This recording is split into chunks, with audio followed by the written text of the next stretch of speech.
semuanya, selamat datang di Albariki Channel. Assalamualaikum warahmatullahi wabarakatuh. Pada video kali ini, kita akan membahas kelebihan dan kekurangan Toyota Kijang Innova bensin ya. Kita mulai dulu dari kelebihannya ya teman-teman. Kelebihan yang pertama yakni karena Kijang Innova ini satu basic ya dengan Toyota Fortuner, sehingga ketangguhannya sudah tidak perlu diragukan lagi. Selain itu, Kijang Innova ini punya banyak varian ya, sehingga kita bisa fleksibel ya teman-teman, memilih varian apa yang sesuai dengan keinginan dan kebutuhan kita. Untuk Innova ini sendiri ya, yang G Luxury sendiri, menurut opini saya pribadi cocok dengan orang yang ingin merasakan jok captain seat di dalam sebuah Toyota Kijang Innova ya. Nah, kelebihan yang kedua yakni adalah harga jual kembali stabil ya teman-teman, dengan depresiasi yang rendah di setiap tahunnya ya. Nah, penyebab depresiasi harganya itu rendah yakni karena jumlah peminat dengan jumlah unit Innova yang dijual adalah sama atau bahkan mungkin lebih banyak jumlah peminatnya dibanding jumlah barangnya ya, yakni Toyota Kijang Innova-nya. Selain itu, yang menjadikan depresiasinya yang rendah, ya, penurunan harganya yang rendah adalah image Toyota Kijang ya, atau Toyota Innova yang mempunyai image bandel dan tangguh ya, serta mudah dirawat, dan banyaknya spare part KW menjadikan pemilik Innova ini merasakan tidak was-was ya memiliki Innova, dan hal tersebut tentunya menjadi berefek kepada stabilitas harganya yang luar biasa ya untuk Toyota Kijang Innova ini. Kelebihan lainnya yakni ground clearance ya teman-teman. Ground clearance-nya ya 176 mm cukup tinggi ya. Ini menjadikan, walaupun ya tidak setinggi CR-V ya, tetapi ini menjadikan pemiliknya itu atau orang-orang merasa aman ya untuk menerjang berbagai kondisi jalan, baik jalan berlubang atau jalan ya yang kurang mulus gitu ya. Karena ground clearance-nya tinggi, merasa aman ya gitu ya. Nah, selain itu kelebihan yang ketiga adalah AC ya teman-teman. AC-nya ini patut diapresiasi ya, karena sudah triple blower dan ya dinginnya juga cepat membuat kabin dingin ya, serta kabinnya kan luas ya. Nah, itu penting ya teman-teman. AC triple blower ini mempunyai peranan yang penting untuk mendinginkan kabin, dan untungnya memang hembusan anginnya dan hembusan AC dinginnya itu merata ya, sehingga kabin cepat dingin ya berkat AC triple blower tersebut.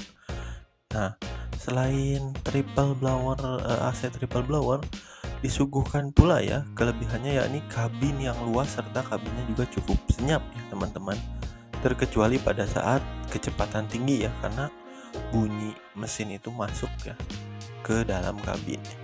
Tapi kabinnya sendiri kalau untuk penggunaan daily use ya di dalam kota itu cukup senyap sih menurut saya ya. Nah, kelebihan yang terakhir ya nih adalah glove box dan tempat penyimpanan melimpah. Nah, ini ya teman-teman, ini penting juga.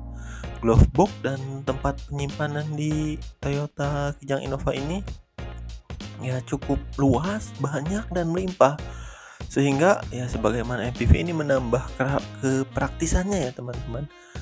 Nah, dengan begitu kita bisa tidak pusing untuk menaruh barang ya dalam perjalanan jauh. Misalnya kita ingin menaruh botol minuman di mana, menaruh makanan di mana, itu tidak pusing karena banyaknya melimpahnya tempat penyimpanan ya teman-teman. Setelah membahas kelebihan-kelebihannya tadi ya teman-teman, sekarang kita akan membahas kekurangannya tentu saja. Mobil kan tidak ada yang sempurna teman-teman, pasti ada kekurangannya. Nah, ini menurut opini ya, sekali lagi ini menurut opini saya pribadi ya teman-teman. Kekurangannya yakni adalah untuk varian bensin boros teman-teman BBM dan kurang bertenaga ataupun underpower khusus untuk varian bensin ya, terkecuali ya teman-teman membeli Innova yang tipe 2700 cc. Nah, itu Innova keluaran awal-awal ya, tahun 2004-2005 itu ada varian 2700 cc bensin, tetapi sekarang kan untuk tahun-tahun selanjutnya itu sudah dihilangkan ya varian Innova V 2.7. Nah, untuk varian yang 2000 cc-nya sendiri menurut opini saya memang bensinnya boros dan kurang bertenaga untuk menghela bodinya yang besar itu ya teman-teman. Nah, selain itu untuk Innova yang tipe Euro 2 bensin, masalahnya menurut opini saya masih tetap terhitung boros ya. Nah, ini ditambah lagi tenaga mobilnya drop ya. Tenaga mobilnya agak kurang ya teman-teman. Beda dengan tipe bensin yang non Euro, katakanlah Innova tahun 2004-2005 yang belum Euro. Nah, itu masih lumayan teman-teman. Jadi tenaga kalau Innova 2004-2005 itu tenaganya masih agak lumayan, tetapi memang bensinnya boros. Tetapi apabila yang Euro, tenaganya juga tidak ada, borosnya tetap. Nah, itu teman-teman. Nah, kita ke kekurangan yang selanjutnya ya. Kekurangan yang selanjutnya ya, untuk ya kita bahas yang tipe G Luxury ini ya. Ini tipe G Luxury ini ya teman-teman, harganya memang lebih mahal dari tipe G biasa ya. Akan tapi walaupun harganya lebih mahal, tetap pelit fitur ya menurut saya. Sepertinya nilai jual tambahnya tipe G Luxury ini hanya mengandalkan pada jok captain seat saja serta roof monitor. Ditambah ya add-on body kit sedikit lah gitu ya teman-teman, ada add-on body kit sedikit-sedikit. Sedangkan fitur-fitur penting ya, seperti misalnya defogger kaca belakang tidak ada, MID tidak ada, AC digital dengan heater tidak ada ya, atau mungkin steering switch control untuk audio itu tidak ada teman-teman. Jadi sepertinya ini G Luxury hanya mengandalkan nilai jualnya itu pada jok captain seat saja ya. Nah, kekurangan lainnya yakni suspensi teman-teman. Suspensinya agak keras memang tapi dengan catatan ya, bila penumpang kurang dari 4 orang ya teman-teman. Tetapi bila penumpangnya 4 orang lah gitu teman-teman, itu suspensinya lumayan ya teman-teman, stabil dan cukup empuk sih kalau penumpangnya tidak kurang dari 4 orang ya. Nah, ini kekurangan lainnya ya teman-teman. Nah, ini kekurangan apabila kita mau membeli bekas ya. Ya, ini harus teliti dalam memilih unit bekas teman-teman. Karena Innova ini rata-rata digunakan untuk mobil dalam tanda kutip ya, capek.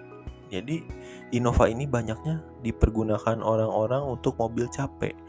Dan tidak jarang juga ya, ada juga mobil Innova ini merupakan bekas travel. Nah, bahkan bila lebih dalam lagi ya kita perhatikan atau kita perhatikan dengan seksama mesinnya misalnya, jarang menemukan unit Innova apabila beli dengan keadaan bekas ya, dengan spare part masih orisinil. Pasti ada itu spare part yang sebenarnya bukan orisinil bawaan Innova. Misal ya, sebagai contoh itu misalnya filter bensin. Itu karena banyaknya spare part KW Innova rata-rata menggunakan ya yang sudah aja pakai filter bensin yang KW-nya misalnya. Ya kalau KW1 sih mungkin nggak apa-apa, tapi kalau kita misalnya KW3 gitu. Nah, sehingga banyak menumpuk kotoran di ruang bakar. Nah, itu menjadi nanti PR ya.